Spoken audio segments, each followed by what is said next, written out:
Buenas tardes. Antes que nada, quería agradecer a la Secretaría Científica y Tecnológica de Buenos Aires y al doctor Marcelo Campos y a todo el cuerpo docente por la invitación a participar de este tan buen curso.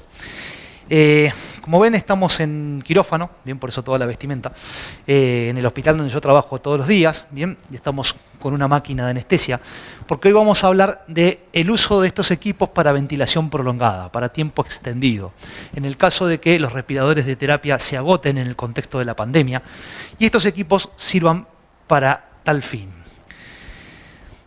Bien, como vemos, los respiradores de terapia y las mesas de anestesia tienen diferencias. Los respiradores de terapia suelen ser una estructura bastante simple. Los respiradores o la mesa de anestesia son estructuras más bien complejas.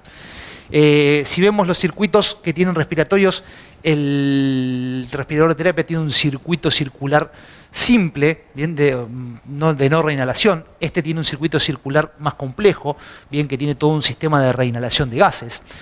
Los generadores de flujo generalmente de los respiradores de terapia son más eficientes que los generadores de flujo de las mesas de anestesia, que generalmente están dispuestos por concertinas con los serenoides proporcionales o los pistones. Y los respiradores de terapia permiten algunas fugas en la ventilación que las mesas de anestesia generalmente no permiten. Así todo, las mesas de anestesia son aptas para ventilación por tiempo prolongado. Lo que sí, hay que tener en cuenta algunas consideraciones cuando las vamos a utilizar para tal fin. Por otro lado, tienen que ser siempre chequeadas, supervisadas y, en lo posible, manejadas por anestesiólogos. Lo primero que vamos a hacer es, cuando vamos a poner a funcionar una mesa, es realizar el check y el armado de la mesa. ¿Bien? Vamos a tener nuestro corrugado, vamos a tener los filtros. ¿Bien? Fíjense este corrugado, es un corrugado que es de los corrugados extensibles. Yo cuando voy a hacer el chequeo de la máquina, es importante que lo haga del mismo largo que voy a usar el corrugado. Porque si yo lo hago así y luego que hice el check hago esto, cambia completamente la información del corrugado. ¿Y cuál es esa información que el equipo necesita del check? Y la información de qué volumen tiene este corrugado, de su compliance, de su volumen compresible, y también si el corrugado tiene fugas o está roto. Por eso es importante ponerlo y extenderlo del mismo tamaño en el cual lo voy a dejar ventilando a mi paciente. Voy a armarlo con los filtros que ya sabemos y que luego vamos a hablar un poco más en detalle de ellos. Un filtro en rama expiratoria y un filtro antes del tubo en la boca ni. ¿Bien? Perfecto. Una vez que hice esto, voy a hacer el check, voy a la pantalla donde dice comprobación, pongo comprobación completa y el equipo me va a ir guiando por una serie de pasos en los cuales me va a hacer completar el ciclo. ¿Bien? Una vez que hice eso, voy a poner iniciar caso, voy a conectar mi paciente, voy a iniciar el caso. Bien, vamos a poner los seteos para que nos se dé colapse el globo y voy a darle iniciar a mi paciente. Bien, perfecto. Si ustedes ven, y vamos al equipo nuevamente, las mesas de anestesia en general tienen dos modos ventilatorios siempre, que son el modo controlado por volumen y el modo controlado por presión. Esta mesa, como es un equipo de mediana alta gama, a su vez tiene modos intermitentes, un modo de volumen garantizado y un modo soporte. Los respiradores de terapia tienen modos ventilatorios más eficientes aún y a veces más variados. Lo importante es que, como dijimos, todas las mesas tienen los dos modos controlados por volumen y por presión. Por lo tanto, casi todas las mesas van a poder ventilar con estos modos los pacientes de COVID en este momento. ¿Qué va a ser importante teniendo en cuenta esto? Que estos pacientes estén bien sedados y bien relajados. Por otro lado, ¿cómo vamos a realizar la humidificación del sistema? Sabemos que en terapia se puede utilizar dos tipos de humidificaciones, humidificación activa y humidificación pasiva.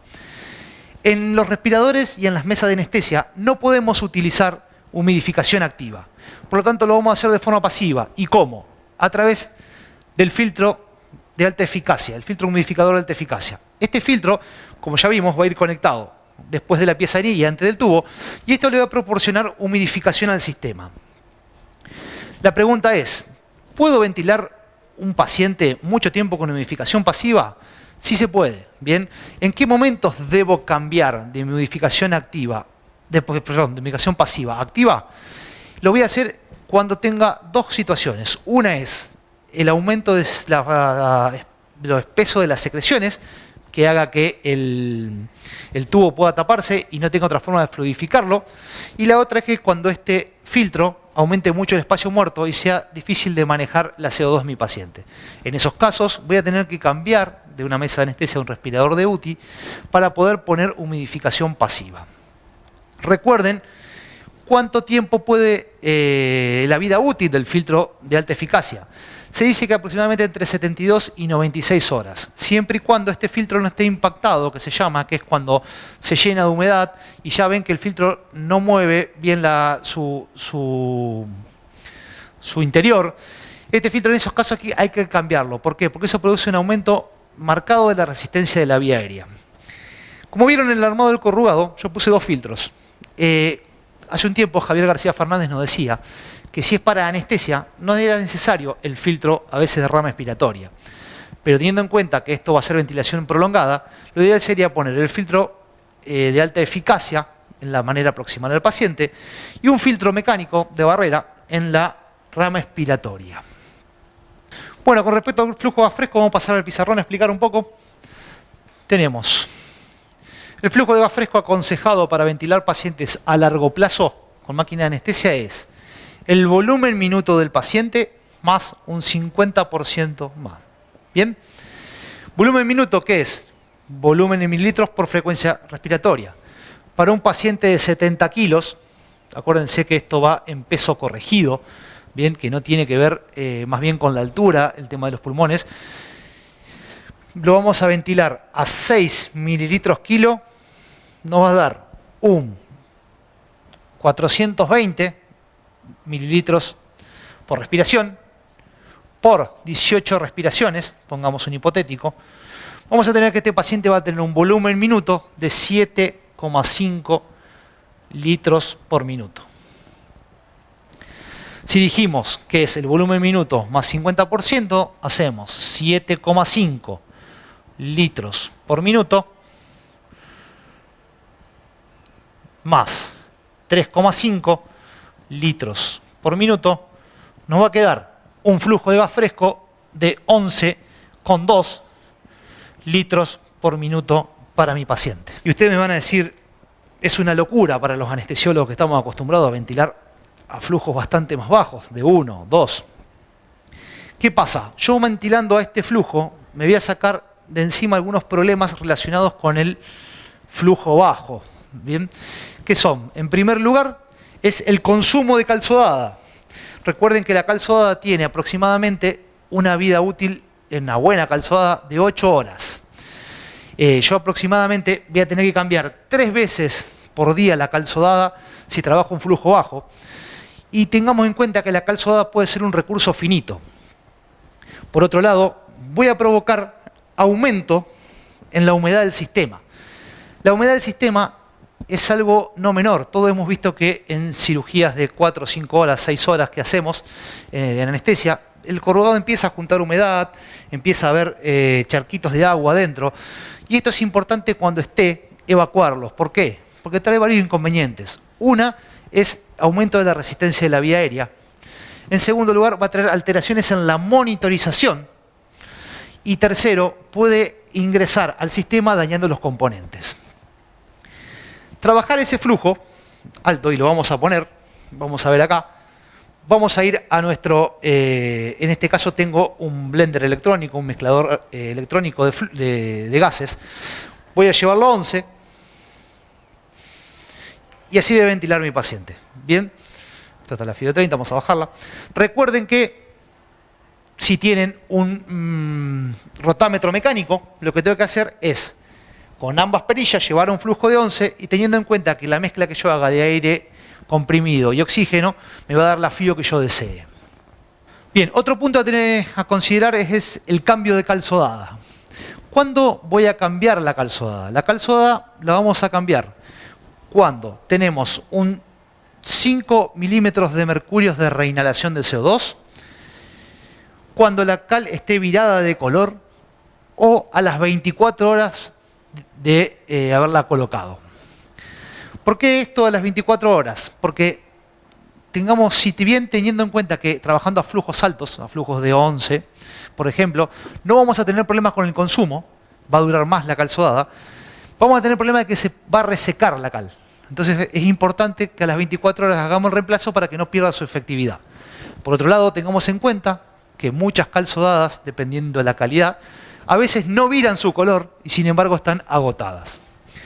¿Cómo vamos a hacer el cambio de calzodada? Tenemos equipos, por ejemplo que tienen el sistema de bypass de CO2, ¿bien? En el cual uno saca el canister y el sistema no se despresuriza. Pero no es la generalidad de las mesas. Por lo tanto, voy a explicar cómo hacer el cambio de calzodada para generar la menor cantidad de contaminación posible. En primer lugar, lo que tengo que hacer es tener una pinza para clampear el tubo, tener un sistema de ventilación manual con su correspondiente válvula de PIP. Y voy a hacer lo siguiente. En primer lugar, lo que voy a hacer es, voy a clampear el tubo, voy a frenar el sistema, voy a desconectar el corrugado dejando el filtro de alta eficacia, coloco el ambú, ¿bien? Y lo entrego a alguien que lo ventile y desclampeo. Mientras tanto, ¿yo qué voy a hacer? Voy a retirar el corrugado, voy a aprovechar a cambiarlo. ¿Por qué? Porque igual va a juntar un poco de humedad, por más que tengamos altos flujos. Voy a cambiar el filtro de rama expiratoria, si es necesario. Voy a proceder al cambio de calzodada, saco el canister. Bien. Esto siempre con todos los equipos de protección personal puesto. Cambio la calzodada, vuelvo a ponerla. Voy a volver a conectar el canister.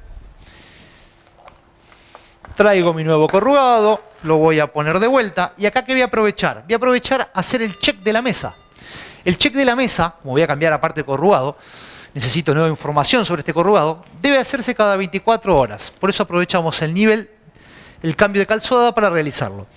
Tengamos en cuenta que hay equipos que si no le hago el check cada 24 horas pueden bloquearse en su funcionamiento. Si leen algunas guías, se recomienda en este contexto de pandemia que puede llegar a demorarse el check hasta 72 horas. Pero los equipos que se bloqueen tengan mucho cuidado con esta situación. ¿Qué voy a hacer? Hago el check de nuevo del equipo a través de la pantalla y una vez que tengo el check realizado, voy a hacer nuevamente el cambio. ¿Cómo hago? Traigo el ambú, clampeo el tubo, retiro el ambú, conecto el corrugado, voy a poner a funcionar el equipo y retiro el clamp. Y el paciente va a quedar nuevamente ventilando con la calzodada cambiada y el check de la mesa realizado. Otra de las cosas importantes a tener en cuenta es la monitorización de la FIO2. Algo que es importante tener en cuenta y siempre es casi perentorio que haya esa monitorización. También, al trabajar con flujos de gas frescos altos, lo que vamos a sacarnos de complicaciones que ustedes vieron cuando estamos trabajando a 1 o 2 litros, que nuestra FIO seteada generalmente no se coincide con la FIO inspirada, debido a los factores dilucionales del sistema circular. Por lo tanto, es otro de los problemas junto con la humedad y de la calzodada que estaríamos corriendo del medio con el trabajo a flujos altos. Por otro lado, hoy los gases medicinales no parecen ser un recurso tan finito. Otra de las cosas a considerar es la salida de gases al exterior, el scavening. Si ustedes se fijan, los respiradores de terapia no presentan una salida al exterior de gases. Por otro lado, la salida de gases no es cuestión de conectarla a cualquier lado, necesita todo un sistema de aspiración central que la lleve afuera. Si nosotros tenemos bien colocados los filtros en la máquina, no es necesario colocar la salida de gases, porque el aire estaría perfectamente filtrado y todo lo que salga estaría libre.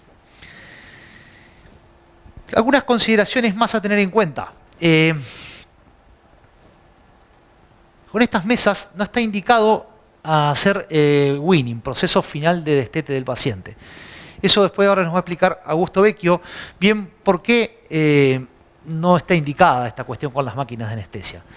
Es importante cuando voy a utilizar una máquina de anestesia para ventilar a largo plazo, seleccionar correctamente el paciente. La ASA recomienda, en primer lugar, buscar el paciente con menor compromiso pulmonar posible, el paciente que tenga un pulmón más amigable para ventilar con estos equipos. Tiene que ser un paciente sedado, un paciente bien relajado. Y, por otro lado, en las últimas recomendaciones, aconseja en lo posible pacientes no COVID. ¿Por qué? Porque debido al sistema circular de reinhalación. Otra cosa interesante es, y que recomiendan, es retirar los vaporizadores. ¿Por qué? Porque muchos vaporizadores, como por ejemplo en esta mesa, necesitan un chequeo de fugas que es a presión negativa. Entonces, es mucho más fácil, y teniendo en cuenta que no voy a utilizar gases, hacer una maniobra y retirar los vaporizadores. El vaporizador lo retiro, la mesa queda sin vaporizador y ya no tiene riesgo de fugas de acá, de este sistema, y yo me quedo mucho más tranquilo. Algo importante, y que es bueno aclararlo, es que en las mesas que tienen fuelle, si en el caso de que el fuelle se caiga, no utilicemos este botón. Este botón es el flush de oxígeno, que puede darnos hasta 75 litros por minuto de caudal. Entonces, no usemos esto para levantar el fuelle. ¿Por qué? Porque eso se transmite directamente al paciente. Entonces, ¿qué vamos a hacer? Solamente conectamos y a este flujo de 11 litros, por ejemplo, en el caso de este hipotético del paciente de 70 kilos, el fuelle rápidamente va a subir sin necesidad que hagamos ninguna otra maniobra. Entonces, mucho cuidado con este accesorio que a veces puede provocar mucho daño. Bueno, estas son las consideraciones generales para el manejo o para la utilización de una mesa de anestesia por tiempo prolongado. Ahora los voy a dejar con el doctor Augusto Vecchio, que él les va a explicar cuáles mesas son aptas para este uso y algunas características puntuales de las mesas que tenemos en el mercado y de cómo utilizar. Muchas gracias. Hola, mi nombre es Augusto Vecchio. Ahora les voy a hablar un poco sobre ventiladores de anestesia, ¿sí? Y particularidades que tenemos que tener en cuenta cuando vamos a usarlos para ventilar pacientes a largo plazo con COVID. Planteamos una serie de objetivos, ¿sí? Rápidamente, ¿cuáles son las diferencias entre un ventilador de intensivos y un ventilador de anestesia? Las partes que tiene el ventilador de anestesia y las características a tener en cuenta para manejar estos pacientes de la mejor manera. Bien, hice un cuadro comparativo, ¿sí? Para comparar un ventilador de intensivos con un ventilador de anestesia. Lo primero que hay que entender es que la estructura de una mesa de anestesia es compleja, ¿sí? El hardware es complejo, tiene muchas válvulas, muchos puntos de desconexión, muchas perillas. En cambio, los ventiladores de intensivos son un poco más simples en cuanto a estructura física. Ahora, la parte del software, todo lo que son modos ventilatorios, por ejemplo, curvas, realizar maniobras, el ventilador de intensivos es mucho más complejo que el ventilador de anestesia. Lo que hay que meterse en la cabeza es que el ventilador de anestesia está preparado para ventilar pacientes por un par de horas y que no tienen patología pulmonar de base. ¿Sí? Eso no quiere decir que después no nos toque ventilar pacientes, ¿sí? Con estas características, pero está pensado de esa manera.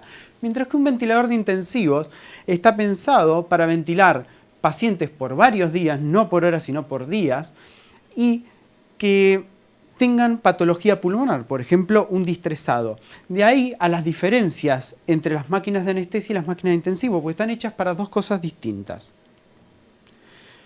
El tipo de circuito de la mesa de anestesia es un semicircular, es un circular o semicerrado, mientras que es abierto el del respirador de intensivos. El sistema impulsor de la máquina de anestesia puede ser un pistón, una concertina o una turbina, mientras que el de los ventiladores de intensivos son válvulas solenoides proporcionales o turbinas. La ventaja de las válvulas solenoides proporcionales o turbinas es que pueden emplear flujos continuos, mientras que los ventiladores de anestesia que tengan pistón y concertina, el flujo va a depender del movimiento del pistón y de la concertina, con lo cual no son constantes. Al ser un circuito abierto, el ventilador de intensivos no permite la reinhalación, con lo cual no hay reinhalación de dióxido de carbono, mientras que en las mesas de anestesia no hay reinhalación siempre y cuando la cal sodada esté nueva o que se usen flujos de gases frescos altos. Esta es la recomendación que estamos haciendo de que se utilicen como flujo de gases frescos 1,5 veces el volumen minuto del paciente. De esta manera disminuimos la reinhalación de gases.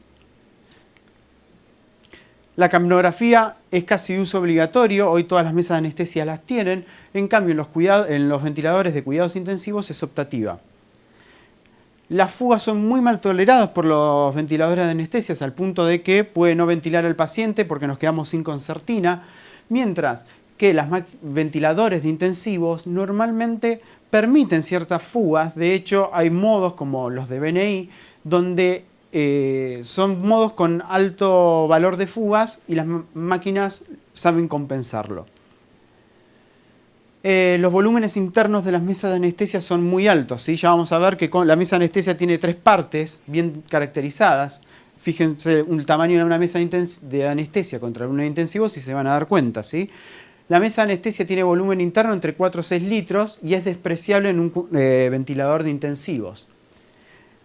Y el generador de flujo de la mesa de anestesia, los más potentes de hoy en día están llegando entre los 150 a 200 litros por minuto.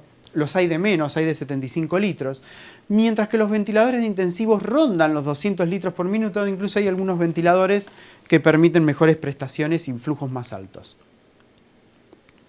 Bien.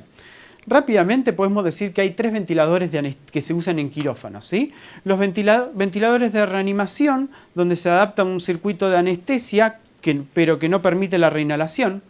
Las mesas de anestesia propiamente dicha, que son circuitos circulares con sistema de reinhalación de gases y absorbedor de CO2, y un modo de ventilador que se usa mucho en el Reino Unido, que es un ventilador de tipo intensivo, al que se le adapta un circuito de reinhalación, un Mapleson, y que no tiene absorbedor de CO2. Como solo vamos a hablar de las mesas de anestesia porque es lo que nos compete y lo que más se usa, ¿sí? Entonces vamos a hablar de las mesas de anestesia propiamente dichas. Básicamente la mesa de anestesia tiene 3 partes: el sistema de entrega de gases frescos, el circuito anestésico y el ventilador. El circuito de gases frescos básicamente es desde la entrada de gases frescos a la mesa que vienen del oxígeno central, por ejemplo, de una institución o de tubos, adentro de la máquina de anestesia, todas las válvulas, todos los rotámetros, por ejemplo, el botón de flujo de oxígeno, hasta que se comunica con el sistema circular.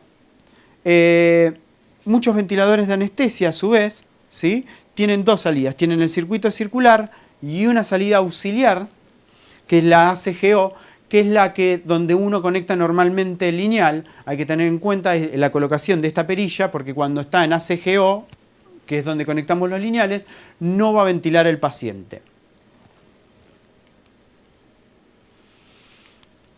El circuito anestésico, ¿sí?, es un sistema circular llamado COSI por Drager. Lo que permite, básicamente para lo que está pensado la máquina de anestesia, es en el ahorro de halogenados, ¿sí?, permitir la humidificación y el calentamiento de los gases, ya que la mesa de anestesia no permite la humidificación activa, entonces hay que hacer humidificación pasiva. Entonces para lo que está pensado es justamente para que los gases recirculen, se llenen de humedad y se vayan calentando, y al mismo tiempo ahorrar todos los gases anestésicos en la mayor cantidad posible. La mesa de anestesia permite, cuando está en el modo circular, ventilar de 2 maneras: a mano, donde hay que tener en cuenta la válvula de APL, o el ventilador, ¿sí? Esto se corre con un conmutador, que ya es bastante conocido por todos, pero que si uno no lo corre, la mesa no funciona y no ventila al paciente.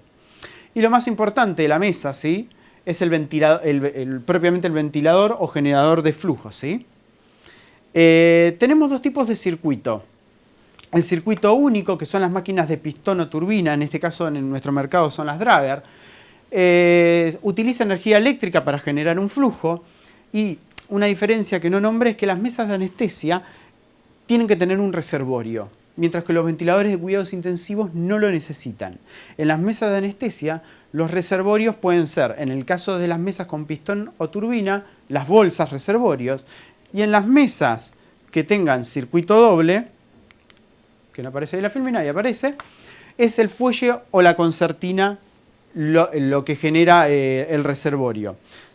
Las de fuelle y concertina se llaman de circuito doble, ¿por qué? Porque hay dos circuitos dentro de la mesa. Un circuito para ventilar un paciente y un circuito que es el que permite la movilización del fuelle, ¿sí? Eso es lo que conocemos como gas motor.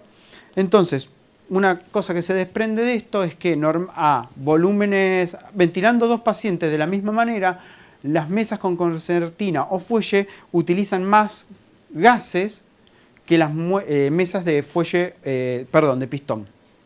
¿Por qué? Porque necesitan alimentar dos circuitos. Hay que entender, ¿sí?, que cuando hablamos de generador de flujo vamos a escuchar números como 75 litros por minuto, 100 litros por minuto, 150 litros por minuto. Eso no quiere decir que nosotros lo vamos a poner en el flujo de gases frescos, ¿sí? Generador de flujo es distinto a flujo de gases frescos. ¿De dónde vienen los volúmenes que manejamos en el generador de flujo? Ahora paso a explicárselos. Vamos a ver lo que es el generador de flujo. Para esto primero tenemos que entender unas partes físicas. ¿Qué es un flujo primero?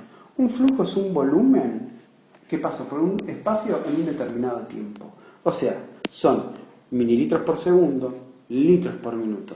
Volumen en el tiempo. Por ejemplo, el gasto cardíaco, que son 5 litros por minuto, es un flujo.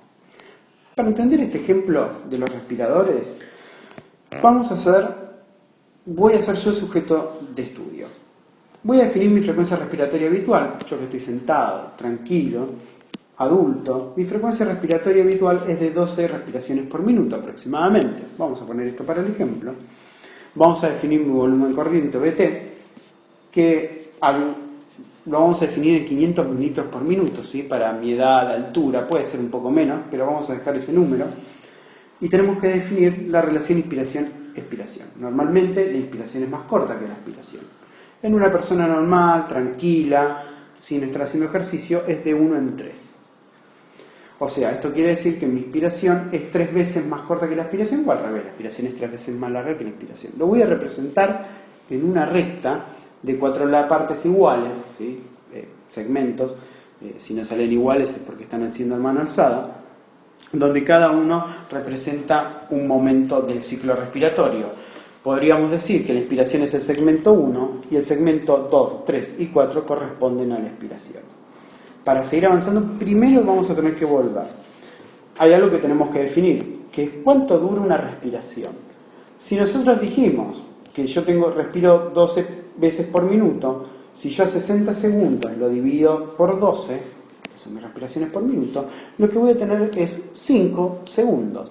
Estos 5 segundos es lo que dura un ciclo respiratorio, o sea, la inspiración más la expiración. Ahora yo quiero descomponerla y ver cuánto dura cada parte. Entonces lo que voy a hacer es 5 segundos dividido 4, porque está dividido en 4 partes mi ciclo respiratorio, como vemos en la recta. Esto es 1,25 segundos. 1,25. Entonces, cada segmento de esta recta dura 1,25 segundos, que se lo multiplican de 5, la suman a todos. Como la inspiración dijimos que era un solo segmento, que era el 1, nuestra inspiración dura 1,25 segundos, mientras que la expiración son 3 segmentos, con lo cual es 1,25 por 3, que es 3,75 segundos. ¿Sí? Del valor de la expiración nos vamos a olvidar, no nos sirve para el ejercicio, nos vamos a quedar con los 1,25 segundos inspiratorios. Yo les dije, más arriba, que mi volumen corriente habitual, ¿sí?, es de 500 mililitros.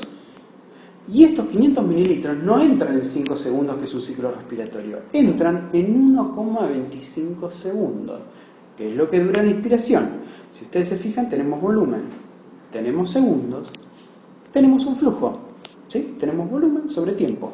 Lo podemos calcular. Si hacemos 500 mililitros dividido 1,25 segundos, nos da 400 mililitros por segundo. Ese es el valor de nuestro flujo. Y ahora, si nosotros quisiéramos saber cuál sería nuestro flujo en un minuto, ¿sí?, Estos 400 mililitros lo multiplicamos por 60 segundos, que son 1 minuto, y esto nos da 24.000 mililitros por minuto, 24.000 mililitros por minuto, que es igual a 24 litros por minuto. Y de ahí salen los valores que ustedes ven cuando les dicen el pico flujo de 24 litros, de 30 litros, de 60 litros. Tenemos, por lo que hablamos anteriormente, que el flujo es igual a volumen sobre tiempo, ¿sí? Es un volumen que pasa en un espacio dado en un tiempo determinado. A mayor volumen que entreguemos, en la misma cantidad de tiempo, más flujo vamos a necesitar. Y hay una fórmula también que dice que el flujo es igual a la diferencia de presión sobre la resistencia. Esto también lo que nos da es, si nosotros aumentamos la diferencia de presión, por ejemplo, entre la PIP y la pico, vamos a aumentar el flujo porque obviamente tenemos que aumentar más volumen. Entonces, estas son las dos fórmulas con las que vamos a jugar cuando hablemos sobre flujos. Y hay una fórmula, ¿sí?, que relaciona a volumen y presión, que es la fórmula de compliance, que es volumen sobre tiempo.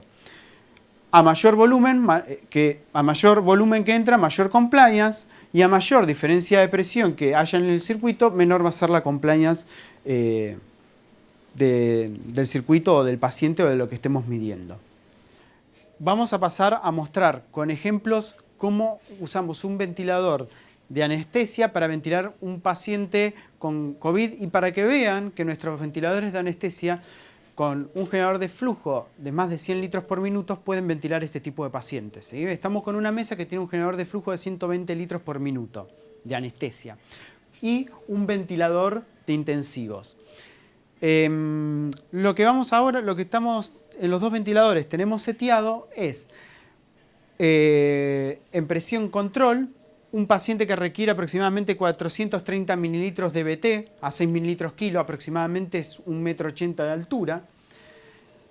Lo que se puede ver es que capaz en la mesa de anestesia tenemos, lo que hicimos es más o menos el mismo seteo. En los dos ventiladores, tanto el de anestesia como el de intensivos, seteamos 10 de PIP, la relación inspiración-expiración de 1 a 3, 30 de frecuencia respiratoria. Recuerden que estos pacientes pueden retener CO2 y además lo que queremos demostrar un poco es cómo la mesa de anestesia puede trabajar cuando se le exige más de lo acostumbrado.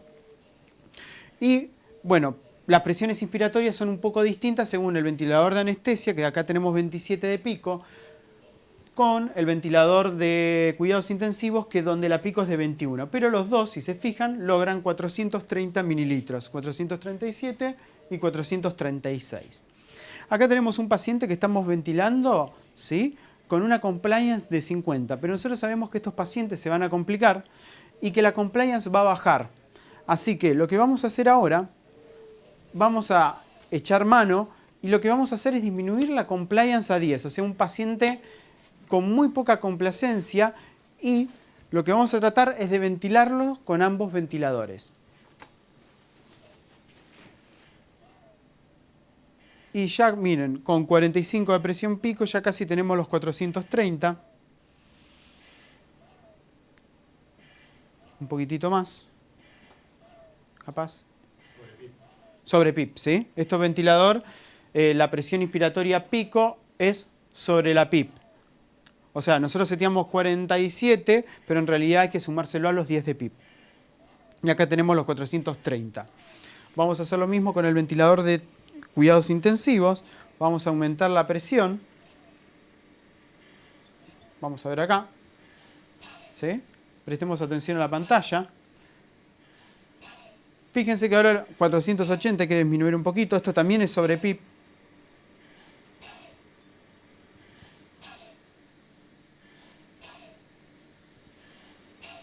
Todavía podemos bajar un poquito más.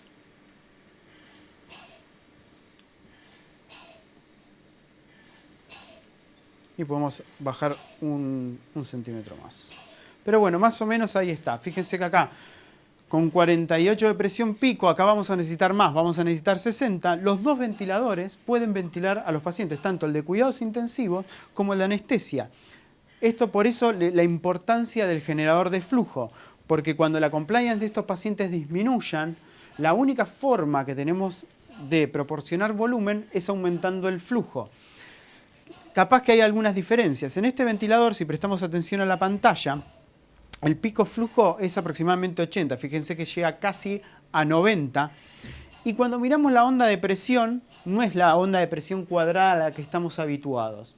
Cuando vamos un poco al ventilador de intensivos, el pico flujo, ¿sí?, llega casi hasta 160 y la onda de presión es más cuadrada. Esto es porque está mejor controlado el flujo y tiene un generador de flujo más potente.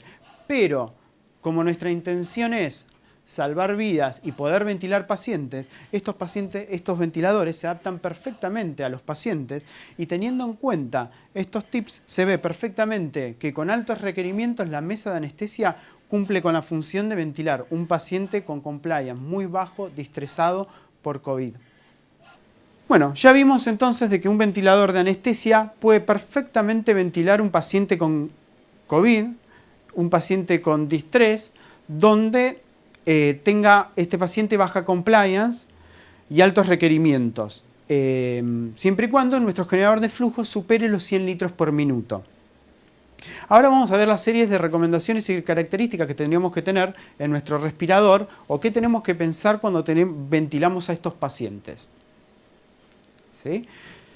Que recordemos que la mesa de anestesia es un sistema de reinhalación, donde la fracción inspirada de oxígeno no es la que seteamos, sino es la que se mezcla entre el flujo de gases frescos y lo que reinhala el paciente.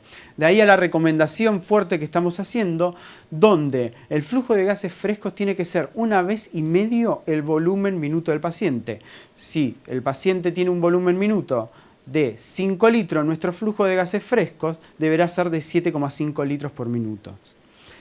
Un problema que tienen las mesas de anestesia es que las alarmas tienen bajo volumen y que no accionan mecanismos compensadores. Por ejemplo, si hay una fuga, la mesa va a sonar, pero vamos a ir perdiendo, por ejemplo, concertina y puede que no se llegue a ventilar el paciente. De ahí a que las mesas de anestesia estén pensadas para tener un anestesiólogo al lado.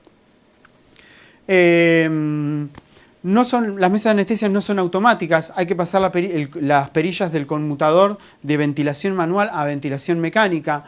Esto es un problema para muchas veces cuando hay personal que no conoce bien las mesas de anestesia y está acostumbrado al ventilador de críticos y quiere pasar de un modo manual a un modo mecánico y no conoce que hay que pasarlo con una perilla.